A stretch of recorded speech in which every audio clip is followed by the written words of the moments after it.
وزو الزمان توردا وتقول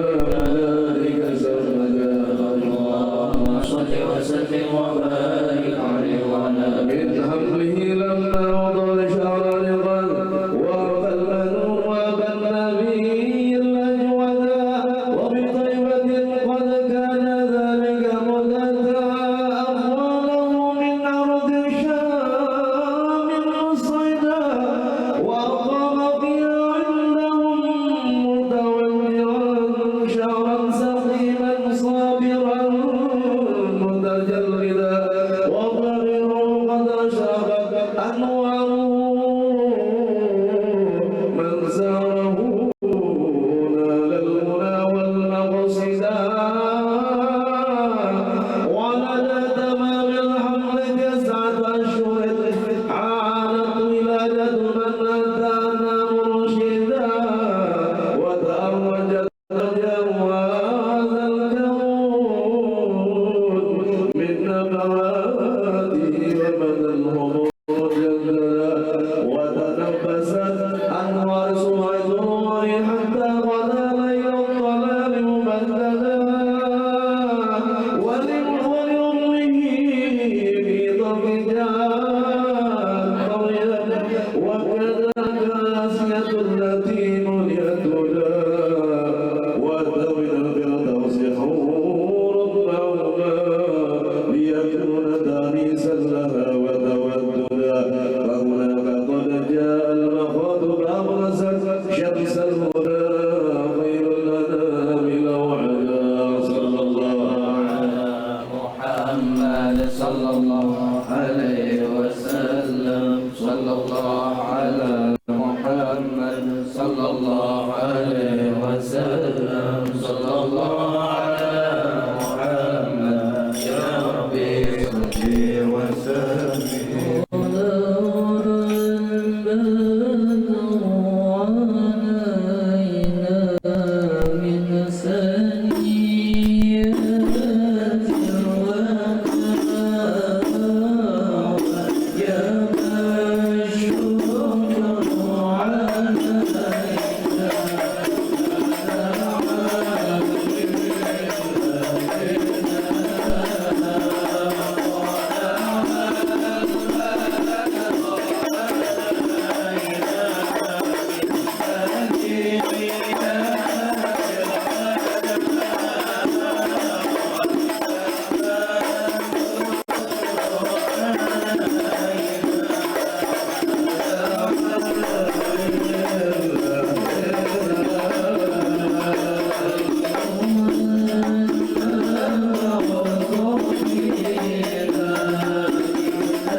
اللهم صل وسلم وبارك عليه وعلى آله.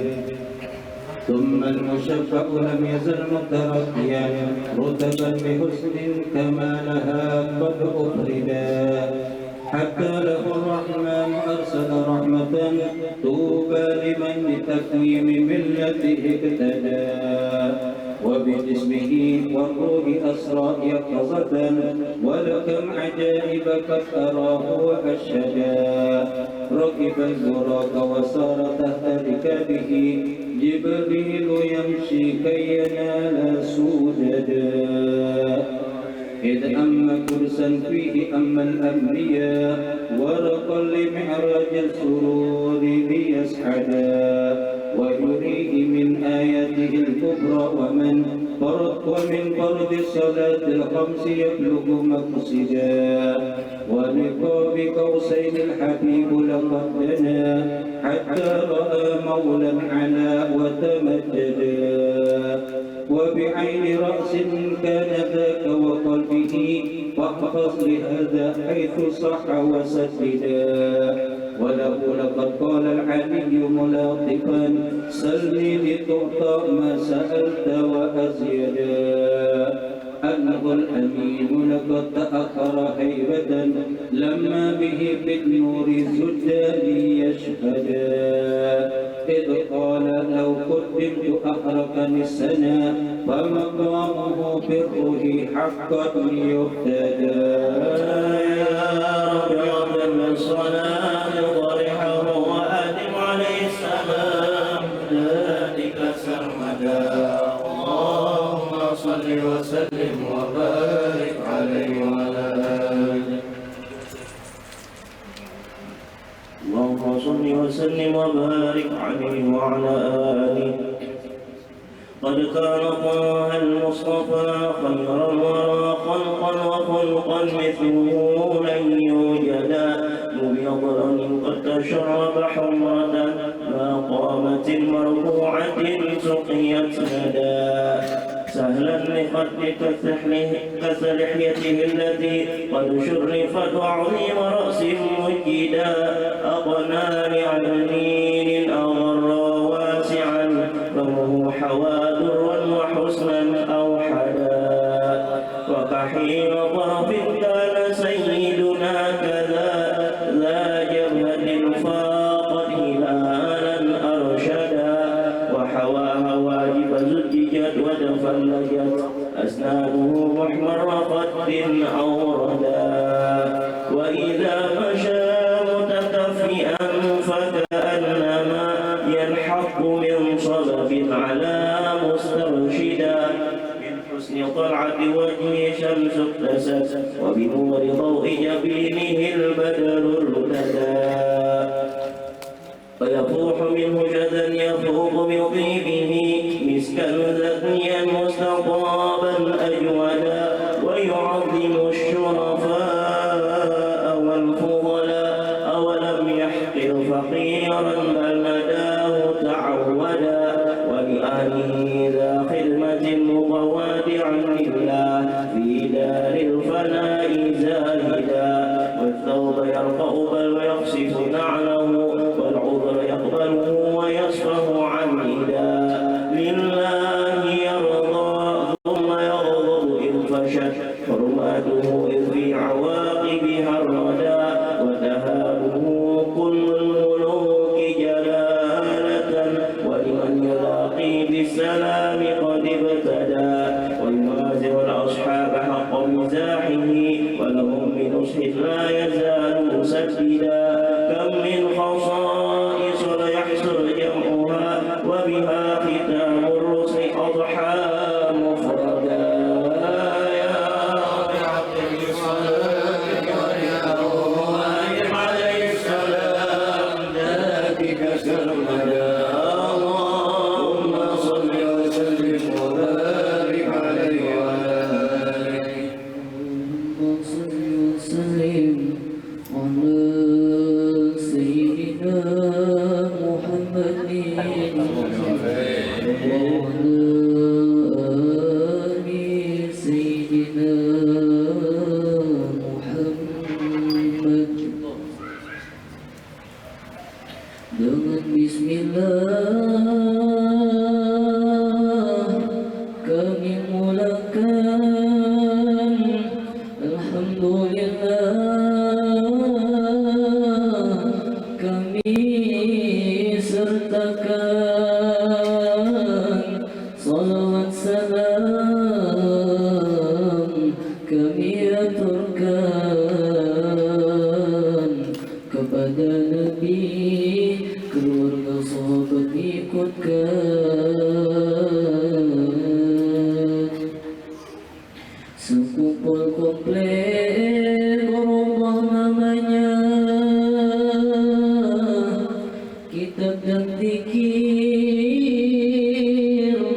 salawat dibaca, terang cahayanya dari majelisnya, tercurah banyak rahmat Tuhannya.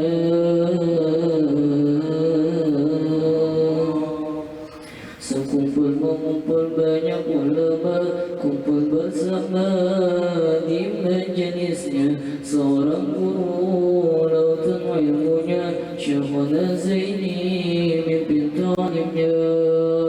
Berbagai ilmu diajarkannya, segala ilmu fardu ainnya. Tauhid dan fikih juga tasawufnya, semoga Allah balas jasanya. Duhai guru, ayah kami, engkau mendidik, bimbing roh kami, engkaulah pewaris nabi-nabi, diberluaskan sunnahnya Nabi. Cahaya sekumpul Allah masyurkan, berbagai ilmu habaib datangan, berbagai penjuru dunia datangan, maka hadrah maut pun tak ketinggalan. Seorang ulama Allah kumpulkan, suaranya merdu, wajahnya tampan, tinggi badannya indah menawan. Siapa ketemu tunduk dan sopan, musola rumah tempat ajarnya, bermacam ilmu serta wiridnya. Sebagai ulama ikutkan nabinya, yang Islam padanya amat banyaknya. Beliau terkenal murah hatinya, murah hartanya, sosial hatinya. Setiap tamu dan yang mu'alafnya, diberinya duit dan kasihnya. Masjid Martapura dan pesantrennya ikut berteruji dengan amalnya. Hasilnya puas, banyak dapatnya, berkah ilmunya, berkah gurunya. Sekumpul masyhur banyak muridnya, lebih 10.000 orangnya. Terlebih-lebih waktu maulidnya, kompleks sekumpul tak memuatnya. Beliau keturunan Syekhul Arsyadnya, Datuk Kelampayan itu masyhurnya. Betapa senang hati datunya, lihat cucunya dengan suksesnya. Betapa senang hati datunya, lihat cucunya dengan suksesnya. Pengajian sekumpul membawa berkah, akhirat berkah, dunia pun berkah. Ojek dan taksi, beca pun berkah. Inilah majlis membawa rahmat. Beliau ulama bukan umara, bahkan umara datang padanya, duduk bersimpu dengan tarifnya, bersih politik melulu agama. Beliau terkenal karismatiknya, pejabat negara bahkan presidennya, semuanya datang minta doanya, ngambil berkahnya dengan nasihatnya. Tugas ulama amat beratnya, bermacam rintangan dihadapinya, segala fitnahan dan kiat padanya, diterima dengan dapat adanya. Hidup di dunia jangan herannya, negerinya bala, negerinya panah. Setiap orang cinta padanya, ada juga orang yang benci padanya. Rasulullah pun yang paling mulia. Ada yang beriman, ada yang kafirnya. Dari Nabi Adam hingga kiamatnya, ada yang suka, ada yang bencinya. Sebelum tiba waktu wafatnya, komplikasi penyakit Allah mujinya. Hatinya sabar terus berobatnya, sakit menambah tinggi pangkatnya. Di dalam sakit terus ngajarnya, seorang penyakit tak dirasanya. Inilah hamba Allah mencintainya, tanda Allah cinta disakitkannya. Kini tibalah waktu wafatnya, Rabu malamnya, sungguh waktunya. Tanggal 5 bulan Rajabnya, sampai musola Allah maqamnya. Orang yang soleh banyak tandanya, terlebih-lebih waktu wafatnya. Manusia banyak datang melawatnya, Allah yang gerakan geritik hatinya. Guru sekumpul lebih dahsyatnya, jalanan macet dengan totalnya, jalanan penuh dengan manusia. Ada mensolatkan sampai pemakamannya. Semua musuh yang dengki padanya, di hari itu terbelalak matanya. Lihat manusia begitu banyaknya, karena Allah lah yang maha taunya. Di pagi Rabu hari wafatnya, seperti kilat masyhur khabarnya. Langit pun mendung sedih berduka, hujan gerimis nangis padanya. Di dalam hadis Nabi sabdakan, munafiklah orang Nabi sifatkan. Jika tak sedih ulama wafatan, sejahat manusia ya Allah jauhkan. Wahai muslimin dan muslimatnya, paling besar musibah pada agama wafatnya Nabi, penutup rasulnya, dan wafat ulama penggantinya. Duhai ayah guru sekumpul, sungguh doamu Allah kabul. Engkaulah sebab kami berkumpul di sini, berkumpul di surga berkumpul. Ini engkau telah tiada, pandanglah kami senantiasa. Dulu engkau pernah berkata, pandangan guru yang wafat lebih tajamnya.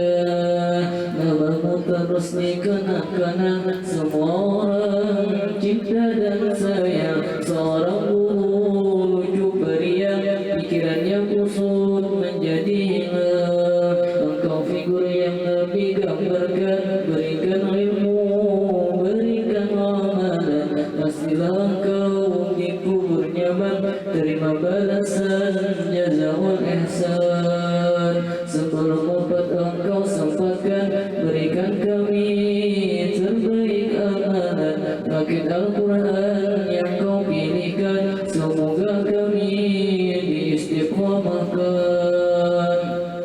Ya Allah, lapangkan beliau di dalam kuburnya.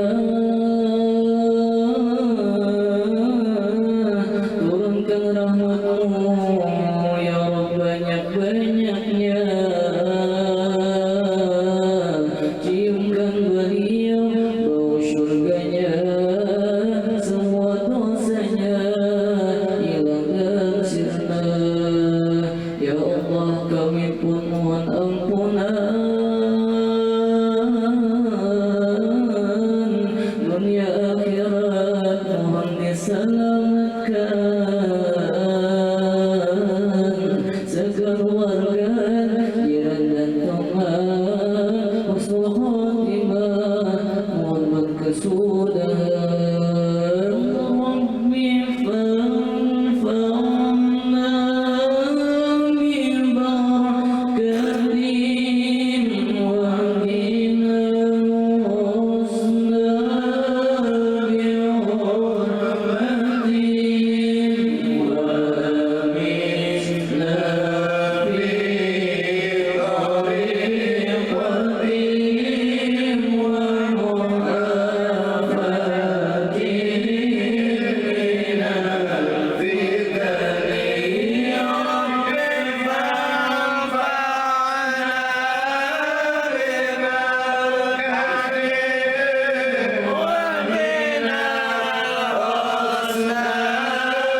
بدر الجميل معودا وشيوخه وعبة ولقارئ ولسام يصل يوم النداء ولمد هذا الخير وسلسلة وجهه بمد القبول والغداء واجب دعائي دعاء وهب لنا حسن الختام بحاشا تغرب مولانا والصلاة مولانا وتسليم على أسفل السفير للبرية فزادا والآن والأصحاب صبابا بدر الرجيم الأمدا لفضل سبحان ربك رب العزة عما يصفون والسلام على المرسلين والحمد لله رب العالمين.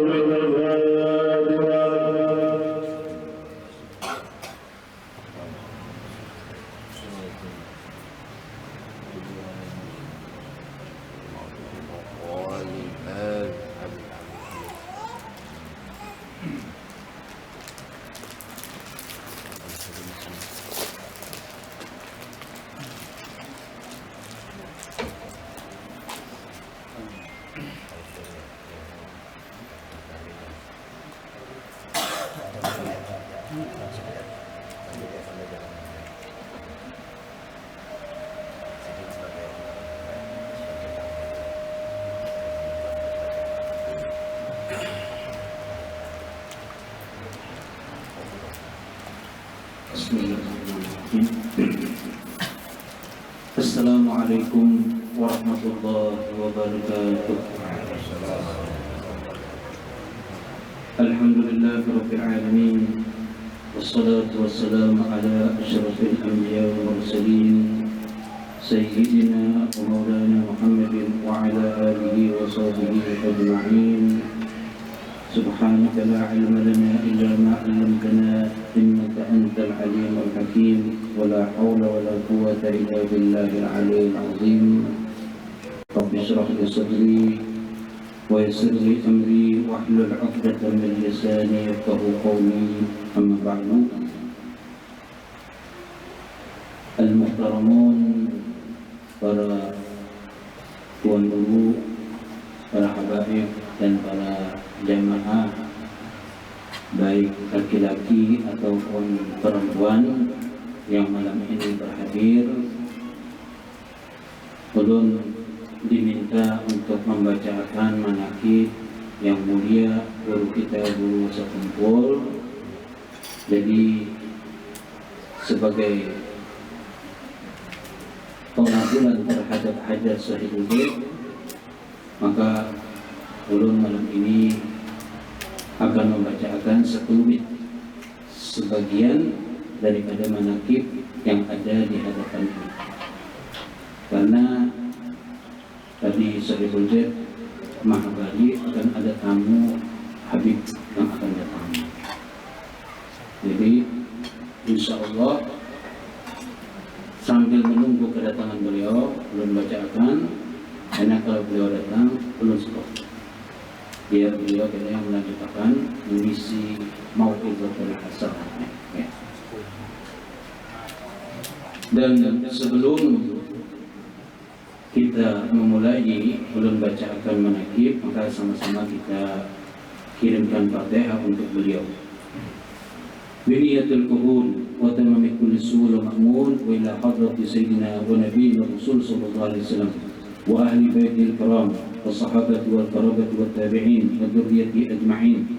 Thumma ila ruhi sayyidina Al-Hasan Al-Basri wa sayyidina Al-Junayd Al-Baghdadi والشيخ عبد القادر الجيلاني والشيخ محمد بن عبد الكريم السمان المدني ومولانا الشيخ محمد أسد بن عبد الله كلمبين البنجلي والشيخ محمد كشف الأنوار بن حجر إسماعيل البنجلي والشيخ السيد محمد بن أمين القطبي المكي والشيخ محمد شواني عبدان باميل البنجلي والشيخ محمد سلمان بن موليا والشيخ محمد سلمان بن عبد الجليل والشيخ محمد زيني بن عبد الغني البنجلي وأصولهم وفروعهم أن الله يغفر لهم ويرحمهم ويعلي درجاتهم في الجنة ويعيد علينا من بركاتهم وأنوارهم وعلوم ونفحاتهم وخصوصيتهم وكراماتهم في الدين والدنيا والآخرة ويبارك لنا في أولادنا وذريتنا ويرزقنا برهم ويحفظهم من فتنة هذا الزمان يا حافظ يا حافظ احفظنا وجميع الأهل والعيال من جميع الآفات والآهات والأذيات والبليات. اللهم اجعل جمعنا هذا جمعا مرحوما وتفرقنا من بعده تفرقا معصوما واختم بالصالحة أعمالنا وطول أعمارنا في خير ولطف وعافية على هذه وكل نية صالحة إلى حضرة النبي. الفاتحة. بسم الله الرحمن الرحيم. الحمد لله رب العالمين الرحمن الرحيم مالك يوم الدين إياك نعبد وإياك نستعين اهدنا الصراط المستقيم صراط الذين أنعمت عليهم غير المغضوب عليهم ولا الضالين. أعوذ بالله من الشيطان الرجيم. بسم الله الرحمن الرحيم. قال الله تعالى لقد كان في قصصهم عبرة لأولي الألباب. يا ربي وارحم لشيخنا أبي البدل وصب في قبره الرحمة والنعم بجاه ربنا حصل مقاصدنا واختم بخاتمة الحسنى مع السلام. فصل يا ربنا على النبي الحاشمي والآل والصحب والأتباع كلهم. بسم الله الرحمن الرحيم. الحمد لله الذي اختص قوما لمحبته وأقام قوما لخدمته، والصلاة والسلام على أشرف الأنبياء والمرسلين سيدنا ومولانا محمد الأمين وعلى آله وأصحابه أجمعين. أما بعد، فهذه ورقات قليلة تحتوي على معاني جزيلة ومناكب عزيزة للعارف الرباني والعالم الصمداني أبي البدل الذي يتبعه التالي ويلجئ إليه الغالي، شيخ الطريقة السمانية في المنطقة البنجلية الشيخ محمد زين بن عبد الغني، وسميناها بغية المحبين.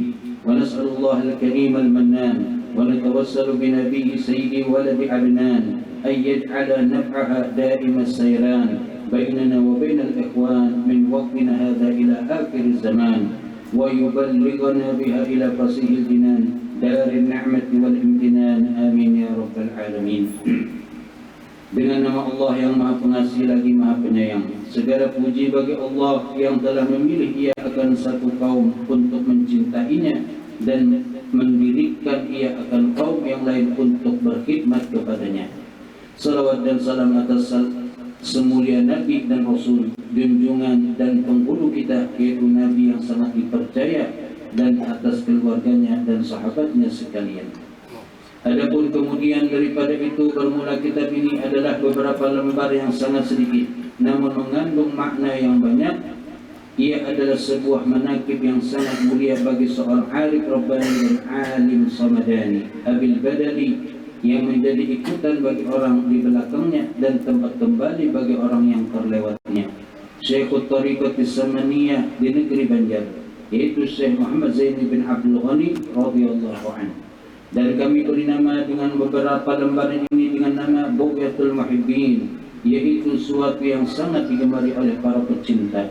Dan kita memohon kepada Allah yang Maha Pemurah lagi Maha Pemberi karunia, dan juga kita bertawassul dengan Nabi Muhammad SAW agar menjadikan manfaatnya terus mengalir di antara kita dan di antara Rasul-Rasul, di antara saudara-saudara kita dari sekarang hingga akhir zaman, dan mengumpulkan akan kita semua ke dalam surga yang luas tempat segala nikmat dan kesenangannya. Adapun sebelum kita membaca manaqib wali-wali Allah sebagaimana disebutkan di dalam manaqib Syekh As-Sayyid Muhammad bin Abdul Karim As-Samman Al-Madani, maka hendaklah kita terlebih dahulu berbaik sangka dengan mereka agar kita mendapatkan berkat dan amdad daripada mereka, dan hendaklah kita menjauhi daripada berburuk sangka kepada mereka, karena mengakibatkan jauh dari mendapatkan berkat dan amdad dari mereka sekalipun kita sudah berkhidmat kepada mereka 100 tahun lamanya. Allahumma salli ala sayyidina Muhammad. Allahumma salli alaihi.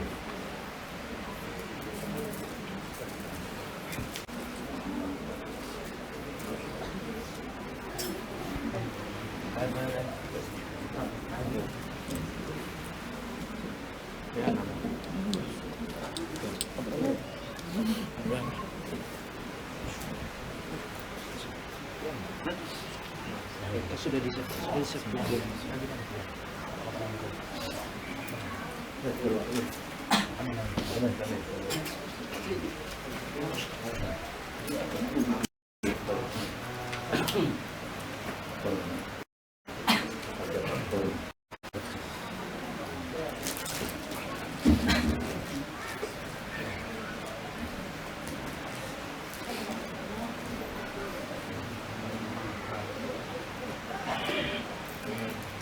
Belum lanjutkan ya. Sebelumnya kita ucapkan selamat datang dulu kepada Habib Hamid dan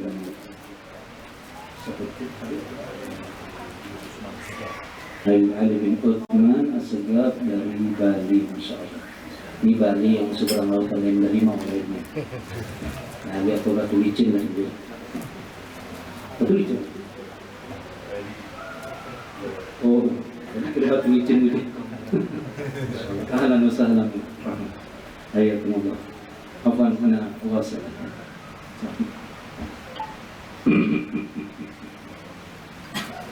Bermula berbaik sangka kepada Allah Subhanahu wa taala dan rasulnya dan hamba-hambanya yang saleh itu adalah wajib menurut ijma. Sebagaimana sabda Rasulullah sallallahu alaihi wasallam, khaslatani laisa fawqahuma syai'un minal khair, husnul dhanni billah wa husnul dhanni bi ibadillah. Wa khaslatani laisa dunahuma syai'un minasy syarri, su'ul dhanni billah wa su'ul dhanni bi ibadillah.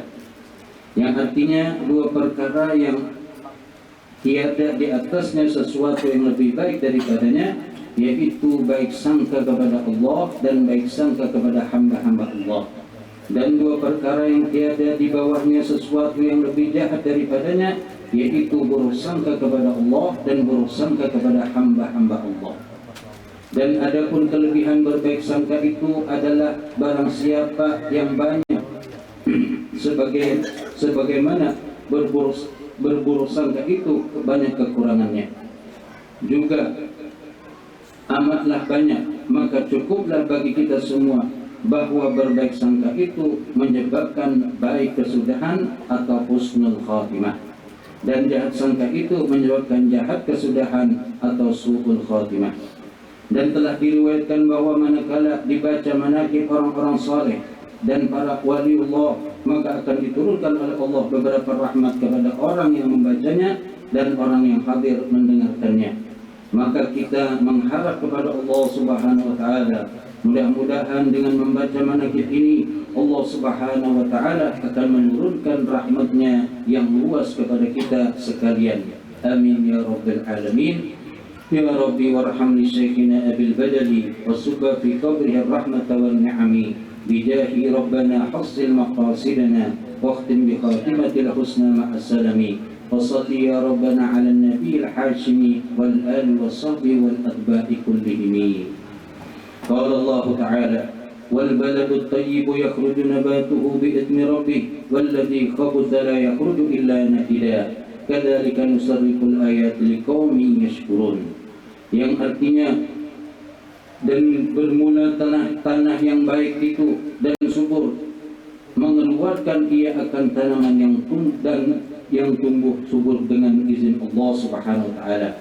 Dan tanah yang tidak subur tidak akan mengeluarkan tanaman kecuali sulit tumbuhnya. Demikianlah seperti apa yang telah kami jelaskan dari ayat-ayat kami kepada orang-orang yang bersyukur.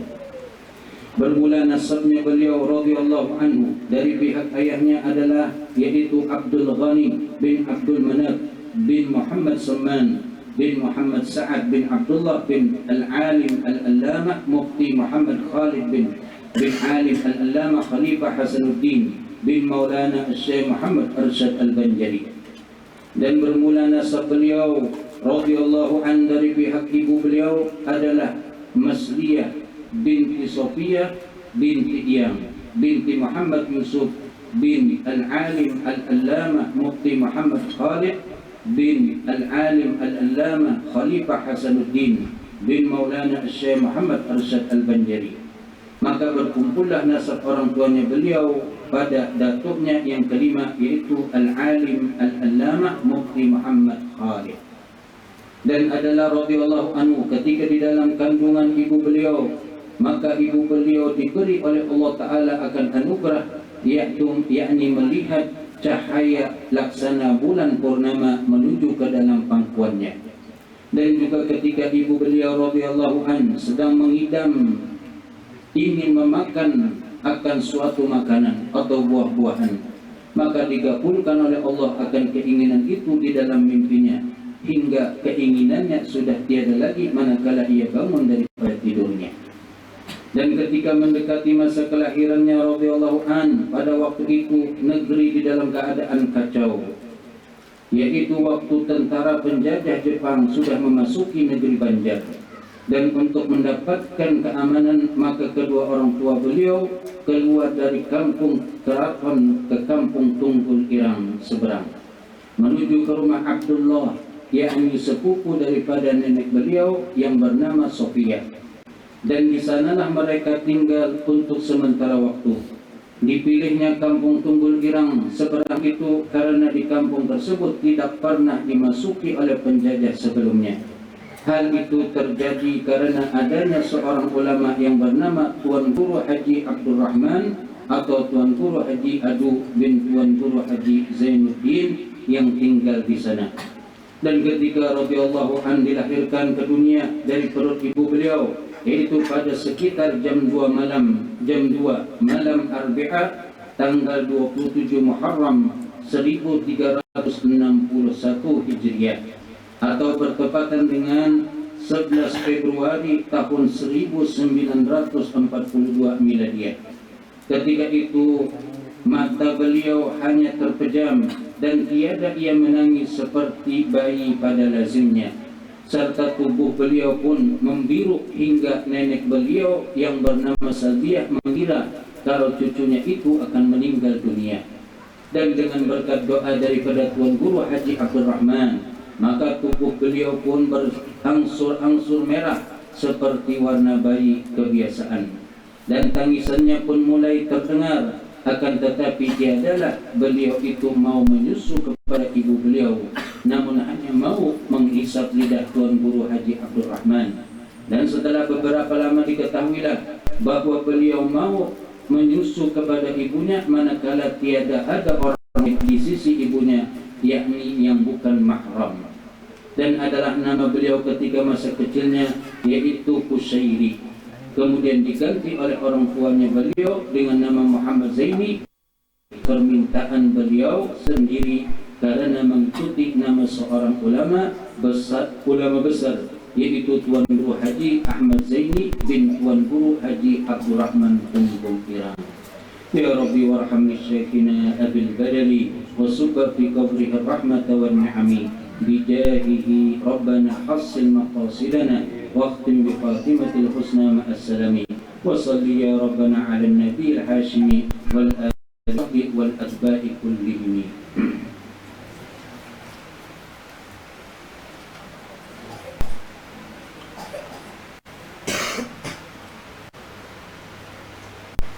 قال الله تعالى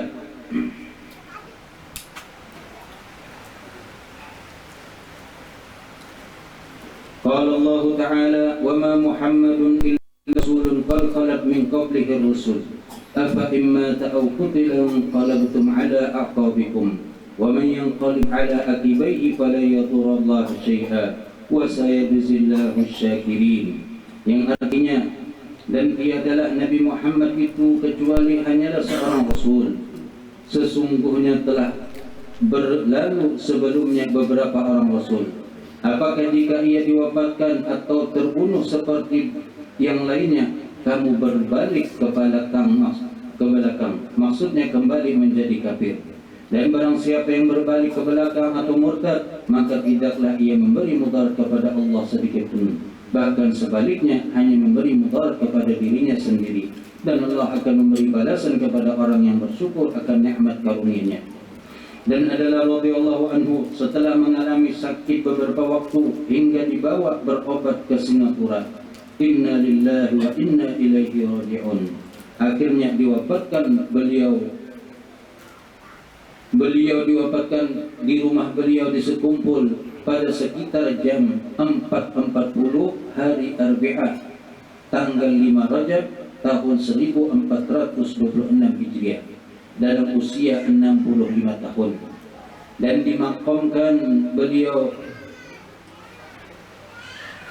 di komplek Turbatul Mahdi Ar-Rawdah Sekumpul, dan adalah beliau itu meninggalkan akan 2 orang anak laki-laki yang bernama Muhammad Amin Badali dan Ahmad Habib Badali, serta 3 orang istri.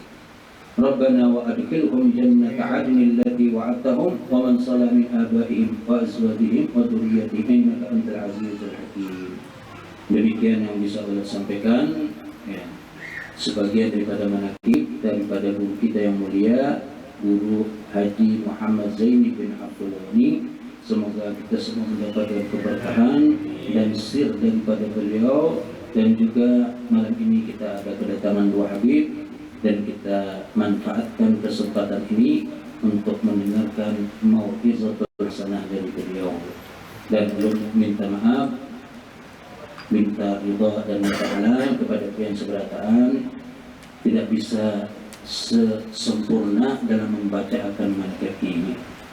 Wabillahi taufiq wal hidayah. Wassalamualaikum warahmatullahi wabarakatuh. Muhammad Allahu sekali.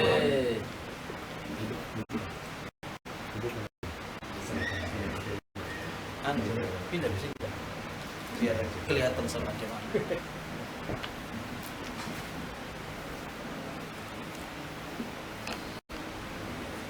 Assalamualaikum warahmatullahi wabarakatuh.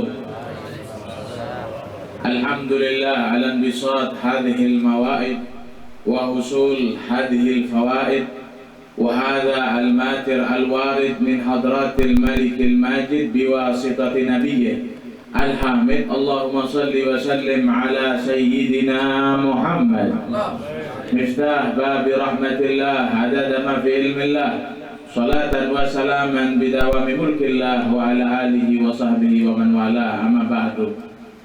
Hadratul mukarramin, para habaib, para syekh, Fadin dan sahibul bait, wabil khusus kepada orang tua kami Al-Hamid Al-Habashi, kepada Guru Hamdani, dan kepada sahibul bait dan hadirin, semoga semuanya diberikan sehat afiat, diberikan panjang umur, hajatnya dikabulkan oleh Allah, hajat dunia dengan kemudahan, hajat akhirat dengan ampunan. Ya Rabb, berkatnya Rasulullah, berkatnya Abah Guru, berkatnya para aulia wassalihin, amin ya Rabbal. Hadirin, kita bersyukur kepada Allah Subhanahu wa ta'ala. Pada malam hari yang mulia ini, Allah Subhanahu wa ta'ala kumpulkan kita sekalian di dalam acara yang sangat mulia, yaitu peringatan Isra dan Mi'raj sekaligus haul Abah Guru sekumpul, yang mudah-mudahan derajat Nabi diangkat dan derajat guru kita diangkat oleh Allah Subhanahu wa ta'ala, amin ya Rabbal. Itu salah seorang aulia wassalihin, dia mengatakan bahwasanya jalisul aulia fa inna ajaibahum la yafna. Dia mengatakan, dia nih kalau mau hidup di dunia, sering-seringin duduk dengan mereka orang-orang yang dekat dengan Allah. Kenapa? Karena keajaiban mereka tidak akan pernah sirna. Al-Habib Ahmad bin Muhsin Al-Haddad, ya, mufti Mukalla di Hadramut, itu dia mengatakan, man wafaqa ala babil karam luh karamah. Siapa orang yang dimudahkan, ditakdirkan oleh Allah untuk duduk di pintu kedermawanan Allah, karena mereka para aulia wassalihin adalah mereka orang-orang yang dermawan, hadirin, dan mereka tidak akan membiarkan kita pulang dari sini bawa tangan kosong, yang tidak mungkin, ya. Mereka adalah orang-orang yang mulia, dan insya Allah kita juga dapat kemuliaan, kata beliau, amin ya Rabbal. Ya ulun mau bahas Isra Mi'raj apa Abah Guru ulun kurang paham. Tadi sudah dibacakan, kita bahas Isra Mi'raj aja ya. Sedikit, hadirin yang dimuliakan oleh Allah, kira-kira masih kuat apa sudah lapar? Kuat kira-kira. Isra Mi'raj Nabi kita Muhammad SAW adalah peristiwa yang agung, dan ulama bilang Siapa orang yang bahagia atas peringatan Isra Mi'rajnya Nabi, dia orang yang akan dia bahagiakan oleh Allah. Karena kalau hari Maulid itu adalah hari keistimewaan untuk kita, bukan untuk Nabi SAW. Ya. Rasulullah diutus ke muka bumi ini, kira-kira hadirin, kemuliaan untuk Nabi apa untuk kita berdatang? Untuk kita. Karena adanya Nabi itu adalah anugerah untuk kita sekalian. Tapi Isra Mi'raj ini adalah kebahagiaannya Nabi. Masa kalau anak kita aja bahagia, kita ikut bahagia atau tidak? Ikut. Anak kita ulang tahun, kita pasti paling tidak kita doakan. Itu paling sedikit. Zaman sekarang ada kuitar, ada uak haruan kenapa ya? Karena kita bahagia terhadap orang yang kita cintai. Lalu gimana kalau Rasulullah SAW orang yang seharusnya kita cintai melebihi apapun? Rasulullah bilang dalam hadis, la yu'min ahadukum hatta akuna ahabba ilaihi min waladihi wa walidayhi wan nas ajma'in. Nabi bilang, pian semuanya imannya nggak sempurna sehingga cinta kepadaku melebihi cinta apapun. Lebih cinta dari orang tua pian, lebih cinta dari anak pian, dan lebih cinta daripada semua manusia. Cinta kita harus lebih kepada Nabi Muhammad. Sehingga ini Sahibul Bait, Masya Allah, karena cintanya yang besar kepada Rasul, dia mau berbahagia atas kebahagiaannya Nabi. Pak Haji Masran, Masya Allah, semoga Allah berikan keberkahan, Insya Allah. Hadirin yang dimuliakan oleh Allah, itu Allah berfirman, ayat Isra dan Mi'raj ini hadirin berapa ayat kira-kira dalam Al-Quran? 10 ayat kira-kira? 20 ayat? Atau berapa ayat kira-kira? 1 aja ayatnya. Ayat Isra 1 ayat, ayat Mi'rajnya 1 ayat juga. Ya. Tapi asal pian tahu, begitu banyak para ulama yang mempunyai penjelasan tentang Isra Mi'raj. Setiap zaman mereka menjelaskan tentang kebesaran daripada Isra Mi'raj. Karena apa? Karena di dalam Isra Mi'raj begitu banyak lautan ilmu yang bisa kita jadikan pelajaran. Lautan ilmu, lautan pengetahuan, lautan ibrah. Sehingga setiap zamannya itu Al-Imam As-Suyuti punya karangan kitab namanya Al-Ayatul Kubra. Al-Imam Busairi punya kitab namanya Kitabul Mi'raj. Ada ulama juga punya kitab Al-Lahji Ar-Risalah fil Mi'raj. Al-Imam Ad-Dardir punya juga karangan kitab namanya Hasyiatul Dardir. Dan gak ketinggalan juga ulama di zaman kita, Abu Ya Sayyid Muhammad Al-Maliki di kota Makkah Al-Mukarramah. Beliau itu punya karangan kitab tentang Isra Mi'raj, 2 kitab. Yang satu namanya Wahwa bil Ufuqil A'la, yang kedua namanya Sirajul Wahai ala Qissatil Mi'raj. Semuanya berbicara tentang Isra, padahal ayatnya cuma 1. Ya, apa katanya Allah? Subhanalladzi asra bi 'abdihi lailan minal masjidil haram ilal masjidil aqsa alladzi barakna haulahu linuriyahu min ayatina innahu huwas samiul basir. Allah mengatakan subhana. Kita sering dengar makna subhana ini, maknanya Allah mengagungkan zatnya Allah itu sendiri. Tapi ada ahli tafsir yang memberikan makna yang lain. Apa maknanya? Subhana itu menunjukkan suatu keindahan. Kira-kira kalau pian lihat yang indah, pian ucapin apa? Innalillah. Innalillah, bungasnya gitu. Enggak, subhanallah, gunung itu indah sekali. Ya, subhanallah, lautan indah sekali. Subhanallah yang kita ucapkan itu memaknakan suatu hal itu indah. Dan Allah menggunakan kalimat subhana itu, katanya sebagian ahli tafsir, dia bilang karena memang Allah menanti-nantikan perjumpaannya dengan kekasihnya Nabi Muhammad. Memang ditunggu-tunggu. Tapi satu hal yang perlu kita pahami hadirin, bukan berarti Allah itu tidak mampu bertemu dengan Nabi Muhammad. Hanya memberikan pelajaran kepada kita semuanya nih, umatnya Rasulullah, agar kita tahu siapa Nabi Muhammad. Nabi Muhammad itu orang yang mulia, yang punya kedudukan tinggi di sisi Allah Subhanahu wa Ta'ala. Makanya Allah menanti-nantikan perjumpaan dengan Nabi SAW dan diungkapkan dengan ungkapan subhana. Kemudian berangkatlah Nabi Muhammad dari Masjidil Haram ke Masjidil Aqsa, ya, dalam perjalanan yang sangat singkat. Ulama juga banyak pendapatnya dalam hal ini, tapi yang terkenal pendapatnya siapa? Al-Imam Abdurrahman Ad-Daibai Maulid Diba ya. Tadi baca Maulid. Maulid apa? Azab. Masya Allah. Ya. Itu ada Maulid Diba. Di sana dijelaskan tentang waktu Isra Mi'raj. Waktu Isra Mi'rajnya Nabi itu seberapa sih? Dia bilang, "Tsumma 'arudtuhu minal 'arsy qabla an yafrud al-farsh." Aku kembalikan kekasihku Muhammad. Ya. Itu sebelum rasa panas itu hilang apabila seseorang duduk di tempat duduk. Kira-kira berapa lama hilangnya? 2 menit, 5 menit? Coba lihat sebentar, bangun dari tempat duduk, habis makan. Ya, lihat bangun, habis makan, tunggu tuh berapa lama rasa panasnya hilang. Itu waktu perjalanan Isra dan Mi'raj Nabi Muhammad SAW. Sehingga wajar, ini hal nggak masuk akal ya, tidak masuk akal para hadirin. Itu mungkin 2 menit atau 5 menit lamanya, nggak masuk akal. Sehingga ketika Nabi mengungkapkan bahwasannya dia telah diperjalankan oleh Allah, setengah daripada sahabat murtad langsung. Sebagian langsung mereka mengingkari, ya, dan termasuk Abu Jahal tambah memusuhi Nabi. Ya. Jadi Rasulullah itu ketika selesai Isra dan Mi'raj, paginya biasa Abu Jahal itu selalu mencari berita hangat. Bahasa kita sekarang apa? Breaking news, betul? Ya. Abu Jahal itu setiap pagi begitu kerjaannya, datang kepada Nabi hanya ingin dengar berita yang hangat. Tapi untuk apa? Untuk mencemooh, untuk menghina, bukan untuk beriman kepada Allah. Kalau kita nih dengar Isra Mi'raj, dengar kisah Abah Guru, untuk apa? Untuk nambah keimanan kita. Kenapa kita duduk di sini? Hanya karena dapat nasi?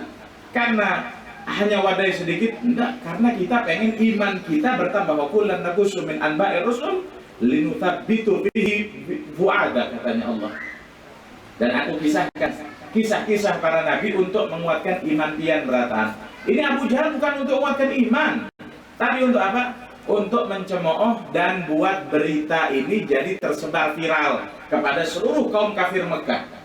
Sehingga kepada Rasulullah di pagi hari setelah Isra, di malamnya Nabi SAW, dia bilang, Muhammad, Muhammad, ada berita baru apa kira-kira? Rasulullah tahu, Rasulullah itu bukan orang bodoh. Dan itu sifat pastinya para nabi, tidak ada satupun para nabi itu bodoh, atau katanya bahasa pian bungul. Nggak ada nabi bungul, semuanya nabi itu pintar. Karena sifatnya nabi ada berapa? 4. Siddiq, fatana, amanah, tabligh. Nabi itu bukan zaka loh ya. Bahasa Arab itu cerdas itu ada 2. Zaka itu cerdas dan fatonah itu cerdas. Tapi cerdas yang namanya fatonah itu jenius. Loh iya, jenius dengan pintar itu beda. Kalau pintar karena belajar, tapi kalau jenius nggak belajar tapi pintar, itu ada. Ya, ketika kita juga dulu sekolah mondok juga memang ada orang yang seperti itu, nggak belajar dia, tapi dia pintar. Itu namanya fatonah. Kalau zaka ya itu artinya cerdas, pintar biasa. Maka Rasulullah tahu, Nabi Muhammad tahu, ya, bahwasannya Abu Jahal ini ingin mencari kabar untuk disebarkan kepada seluruh penduduk Mekah agar mereka semakin mengingkari kepada kenabian Nabi Muhammad SAW. Sehingga dia bilang, apa Muhammad, kabar apa wahai Rasul? Nabi Muhammad tidak ada tugas yang lain, karena mohon maaf tugas kita ya ini ulun menyampaikan ini pian faham, pian kada faham, pian nerima, nggak nerima bukan urusan ulun. Wa ma'alaina ilal balagh. Kita hanya menyampaikan. Gitu juga Rasul SAW, tugas beliau hanya menyampaikan. Umat ngikut, nggak ngikut, terserah. Ya. Kemudian hadirin dimuliakan Allah, Rasulullah menyampaikan bahwasannya semalam Abu Jahal, aku habis diberangkatkan oleh Allah dari Masjidil Haram ke Masjidil Aqsa, habis itu ke Sidratul Muntaha. Berapa lama Muhammad? Sebentar. Makanya itu Allah katakan dengan kata lail, bukan al-lail. Ya, apa bedanya al-lail sama al-lail? Kalau al-lail isim ma'rifah, kalau lail nakirah. Kalau al-lail itu satu malam penuh, tapi kalau lail itu sebagian waktu malam. Ketawa Abu Jahal. Muhammad, kau ini nggak berhenti-berhenti buat kabar palsu Muhammad. Karena Katanya Abu Jahal, orang normal, hadirin, orang normal itu kalau berjalan dari haram, normal ya, tanpa berhenti loh, tanpa istirahat. Kalau kita kan berjalan ada istirahat, ngelihat rumah nyaman, berarti itu makna. Ya, ada Indomaret numpang kencing, ya ada dagang kopi, nanti yang jual ketupat kandangan, ya berhenti sebentar di kandangan sana. Masya Allah. Ini tanpa istirahat, itu perjalanan pulang pergi ditempuh 2 bulan. Nggak masuk. Sehingga Abu Jahal ketawa. Muhammad, kau makin gila Muhammad. Semakin hayal Muhammad ini. Kemudian Rasulullah diam. Rasulullah tetap, dia itu ya yujawib. Di antara sifatnya Nabi itu nggak pernah Rasulullah balas keburukan dengan keburukan. Sekarang gini aja Muhammad, kata Jahal, sekarang gini aja. Masyarakat Mekah, kamu umumkan di hadapan mereka bahwasanya kamu sudah bertempat dan kamu telah berangkat dari haram ke Ansar dan waktu hanya sebentar daripada waktu malam. Kamu siap? Siap, kata Rasulullah. Kata Rasulullah tidak pernah bohong. Dalam ayat Isra dikatakan wahyu anil hawa wa illa wahyun. Semua ucapkan Nabi, gerak-gerik Nabi itu adalah wahyu dari Allah Subhanahu wa taala. Dikumpulkan masyarakat Mekah, disampaikan oleh Nabi. Termasuk di sana ada Abu Bakar. Dan Abu Bakar dibilangin sama Abu Jahal, Abu Bakar, kamu percaya apa yang dikatakan Muhammad? Abu Bakar bilang apa? Tanpa berpikir, itu impian tuh. Kalau yang datangnya dari Allah dan Rasul kita nih, jangan pakai berpikir, langsung nggak bisa. Oh, abah guru berkeramat, abah guru begini, Rasulullah, nggak usah pakai berpikir. Amanna wa saddaqna. Kita beriman dan kita mempercayai. Sehingga katanya Abu Bakar, idghalahu Muhammad la usaddiquh. Kalau memang itu terucap daripada bibirnya Muhammad, maka aku percaya. Abu Bakar As-Siddiq. Itulah perjalanan Isra Mi'raj, hadirin. Kisah yang panjang. Kalau mau dikisahkan, kira-kira terus apa gitu? Lapar sudah, intinya, yang pinanya lapar-lapar sudah.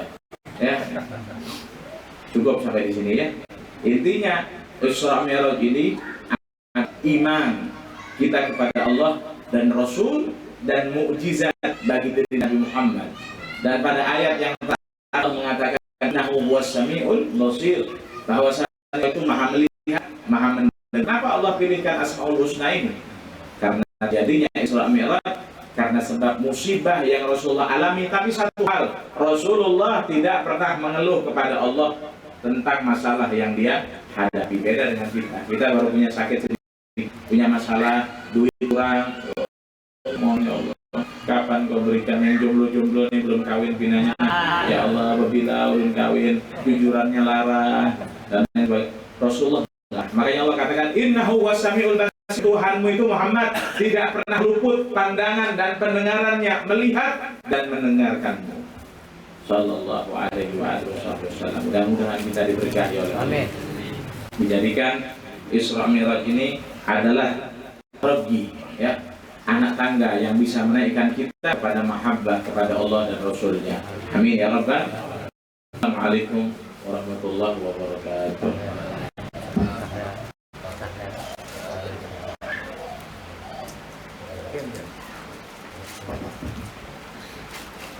الذين آمنوا وتطمئن قلوبهم بذكر الله ألا بذكر الله تطمئن القلوب اعلم أنه لا إله إلا الله لا إله إلا الله لا إله إلا الله لا إله إلا الله لا إله إلا الله لا إله إلا الله لا إله إلا الله لا إله إلا الله لا إله إلا الله لا إله إلا الله إلا الله لا إله إلا الله لا إله إلا الله لا إله إلا الله لا إله إلا الله لا إله إلا الله إلا الله لا إله إلا الله لا إله إلا الله لا إله إلا الله لا إله إلا الله لا إله إلا الله سيدنا محمد رسول الله اللهم صل على سيدنا محمد اللهم صل عليه وسلم صل على سيدنا محمد يا ربي صل عليه وسلم سبحان الله وبحمده سبحان الله وبحمده سبحان الله وبحمده سبحان الله وبحمده سبحان الله وبحمده سبحان الله وبحمده سبحان الله وبحمده سبحان الله وبحمده يا الله يا الله يا الله يا الله يا الله يا الله يا الله يا الله يا الله يا الله يا الله يا الله اللهم صل على حبيبك سيدنا محمد وآله وصحبه وسلم اللهم صل على حبيبك سيدنا محمد وآله وصحبه وسلم اللهم صل على حبيبك سيدنا محمد وعلى آله وصحبه وبارك وسلم أجمعين البيت والتخلد والزكاة رسول الله وموتتين وإلى رسول شهرنا ومعلمين وولينا وقربتنا وأصدقائنا إنهم أن الله يضر الله رسول الله سيدنا محمد سيد بن عبد الغني الفاتحة أعوذ بالله من الشيطان الرجيم بسم الله الرحمن الرحيم الحمد لله رب العالمين الرحمن الرحيم مالك يوم الدين إياك نعبد وإياك نستعين اهدنا الصراط المستقيم صراط الذين أنعمت عليهم غير المغضوب عليهم ولا الضالين آمين الله لا إله إلا هو الحي القيوم لا تأخذه سنة ولا نوم له في السماوات والأرض من ذا الذي يشفع إلا بإذنه يعلم ما بين أيديهم وما خلفهم ولا يدرك بشيء إلا ما شاء وسع كرسيه السماوات والأرض ولا يؤوده العظيم بسم الله الرحمن الرحيم قل هو الله أحد الله الصمد لم يلد ولم يولد ولم يكن له كفوا أحد بسم الله الرحمن الرحيم قل هو الله أحد الله الصمد لم يلد ولم يولد ولم يكن له كفوا أحد بسم الله الرحمن الرحيم قل هو الله أحد الله الصمد لم يلد ولم يولد ولم يكن له كفوا أحد بسم الله الرحمن الرحيم قل أعوذ برب الفلق من شر ما خلق من غاسق إذا وقب ومن شر النفاثات في العقد ومن شر حاسد بسم الله الرحمن الرحيم قل أعوذ برب الناس ملك الناس إله الناس من الوسواس والناس الذي يوسوس في صدور الناس من الجنة والنار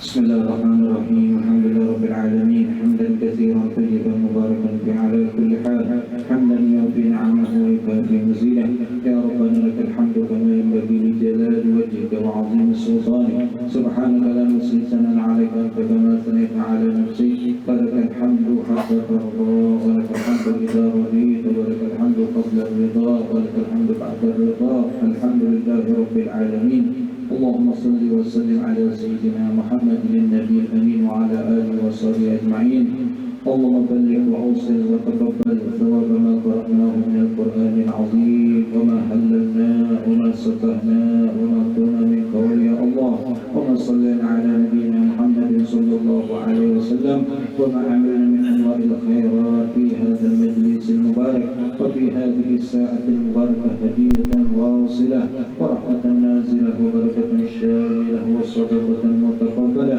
نقدم ذلك ونهديه إلى حضرة سيدنا وحبيبنا وشفيعنا وقرة أعيننا محمد صلى الله عليه وسلم ثم إلى أرواح آبائه وإخوانه من الأنبياء والمرسلين صلوات الله وسلامه عليه وآلهم أجمعين ثم إلى أرواح آل كل والصحابة والقرابة والتابعين وأزواجه الطاهرات أمهات المؤمنين ثم إلى أرواح أئمة المجتهدين ومقلدهم والعلماء العاملين والفقهاء المحدثين والقراء والمفسرين والسادة الصوفية أينما كانوا وأينما حلت أرواحهم يا رب العالمين ثم إلى أرواح جميع مشايخنا ومشايخنا ومشايخ هذه البلدة وخصوصا إلى روح شيخنا الشيخ محمد زين بن عبد الغني وأصولهم وفروعهم وإلى أرواح والدينا ووالديكم وأمواتنا وأمواتكم أوصل اللهم ثواب ذلك منا إليهم